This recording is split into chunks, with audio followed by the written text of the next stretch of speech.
સુરતમાં હજુ પણ કાળા ધોળાનો ખેલ યથાવત જોવા મળ્યો છે। ડુમ્મસમાંથી રદ થયેલી 500 અને 1000ના દરની ચલણી નોટોનો જથ્થો પકડાઈ ગયો હતો। સુરતમાં ફરી ચલણી નોટોનો જથ્થો પકડાવા પામ્યો હતો। ડુમ્મસ પોલીસે 75 લાખના અંકિત થયેલી 500 અને 1000ના દરની નોટો સાથે 4 શખ્સોની ધરપકડ કરવામાં આવી હતી। 4 પૈકીનો 3 શખ્સો સુરતના અને એક નવસારીનો રહેવાસી હોવાનું પોલીસ સામે આવ્યું હતું। ડુમ્મસના ભીમપોર ગામમાં આવેલા એક મકાનમાં છાપો મારી પોલીસે 4 શખ્સોને ઝડપી પડ્યા હતા। જૂની ચલણી નોટોનો ઉપયોગ કઈ રીતે કરવાના હતા અને ક્યાં કરવાના હતા તેની તપાસ શરૂ કરવામાં આવી હતી। નરેશ રણછોડ પટેલ, વિનીત રજનીકાંત દેસાઈ અને મોહમ્મદ સાદિક ઉર્ફ મોહમ્મદ સફીક શેખ અને મનીષ રાજપૂતનો સમાવેશ થયો હતો। તમામ શખ્સો જમીન દલાલીના વ્યવસાય સાથે સંકળાયેલા હોવાનું જાણવા મળ્યું હતું, જ્યારે આ મામલે પોલીસે વધુ તપાસ હાથ ધરી છે।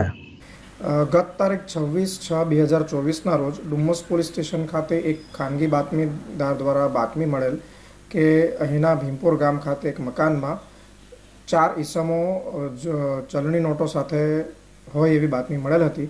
જે આધારે અત્રેના પોલીસ સ્ટેશને ત્વરિત કામગીરી કરી રેડ કરતા જે તે મુકામે ભારત સરકારની જૂની રદ કરાયેલી નોટો પૈકી 500ના દરની 14,000 નંગ તથા 1000ના દરની 500 નંગ એમ કુલ 75 લાખ રૂપિયાની રદ કરાયેલ ચલણી નોટો મળી આવેલ છે। જી સર, આ નોટ કેમ એ લોકોએ રાખી હતી આટલી બધી મોટી સંખ્યામાં? હાલમાં તે અંગે તપાસ ચાલુ છે। તો એવું માનવામાં આવી રહ્યું છે કે જે તે સમયે બદલાવી ન શક્યા હોય અને પડી રહી હશે। હાલમાં એ બાબતે વિશેષ તપાસ ચાલુ છે। આ ચારેય વ્યક્તિ ક્યાંના રહેવાસી છે અને કોણ છે? આ ચારેય વ્યક્તિઓ પૈકી એક વ્યક્તિ ડુમ્મસ ભીમપોર ખાતેના રહેવાસી છે, જેમનું નામ નરેશભાઈ પટેલ છે। બાકીની 3 વ્યક્તિ પણ સુરત ખાતેના રહેવાસી છે।